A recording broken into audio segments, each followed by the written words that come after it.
సరస్వతి పుత్రులు రామజోగి శాస్త్రి గారికి ధన్యవాదాలు. అందరికీ నమస్కారం అండి. విక్టర్ వెంకటేష్ గారికి నమస్కారం. ఇందులో గోదావరి గట్టు మీద పాట రాశాను నేను. ఇంత హ్యూజ్ హిట్ అవుతుందని ఎవరు ఊహించలేదు. అయితే బాగుంటుంది అనుకుంటాం కానీ ఇంత అవుతుందని అనుకోలేదు.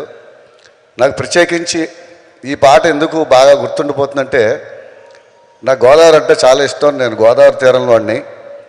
నేను ఒక 25 ఏళ్ల కిందట కవిత రాసుకున్నాను.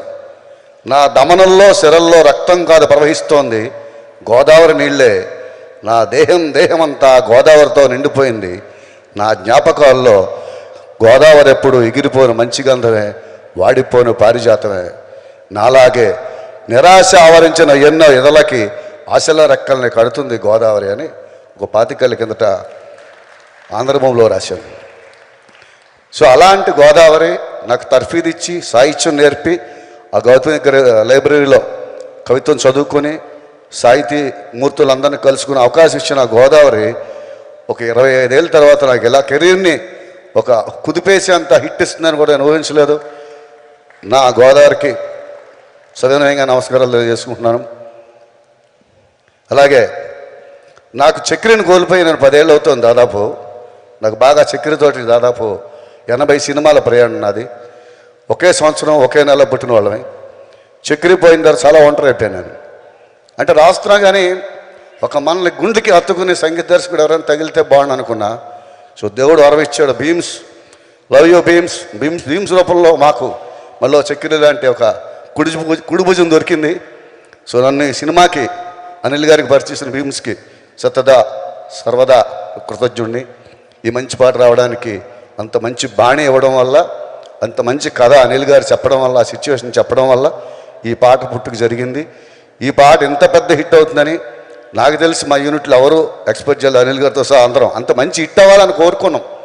సో ఒక మంచి పాట, ఒక గొప్ప సినిమా, తనకు కావాల్సిన పదార్థాలని ముడిసరుకుల్ని దానంతట అదే వెతుక్కుని దానంతట అదే ప్రభవిస్తుందని మరోసారి నమ్ముతున్నాను.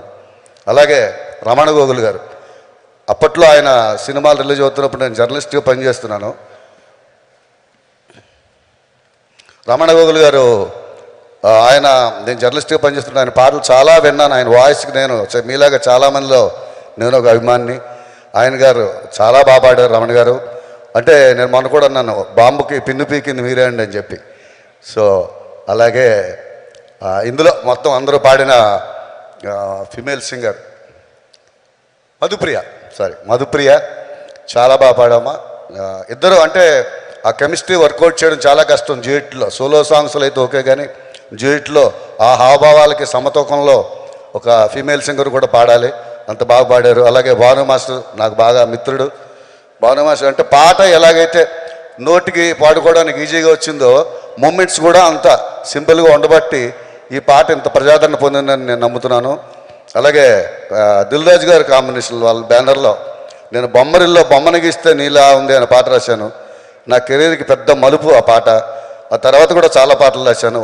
సో ఆయన బ్యానర్లో శిరీష్ గారికి, రాజు గారికి ప్రత్యేకమైన ధన్యవాదాలు. అలాగే నాకు ఇష్టమైన వెంకీ గారితో నీ కళ్ళతోటి నా కళ్ళలోకి అని తులసిలో ఒక పాట రాశాను. అది కూడా ఒక వైఫ్ అండ్ హస్బెండ్ మధ్య ఒక రొమాన్సే. ఆ తర్వాత మళ్ళీ చాలా కాలం తర్వాత ఈ సాంగ్ రాయడం జరిగింది. ఇందులో నటించిన ఐశ్వర్య గారికి, అలాగే మీనాక్షి గారికి అందరికీ పేరు పేరున కృతజ్ఞతలు తెలియజేసుకుంటూ, నన్ను బాగా ఇష్టపడి నాకు ఒక బ్రదర్లో చూసుకున్న అనిల్ గారికి ప్రత్యేకించి థ్యాంక్స్ చెప్తున్నాను. ఈ సినిమాకి పనిచేసిన మిగతా టెక్నీషియన్లందరికీ కూడా మనస్ఫూర్తిగా శుభాకాంక్షలు తెలియజేసుకుంటూ, ఇది సాధించబోయే విజయం కోసం ఎదురు చూస్తూ సెలవు తీసుకుంటున్నాను. పాడాలి మీరే ఒక్క లైన్. నేను పాడాక ఇంక రమణ గౌర్ గారు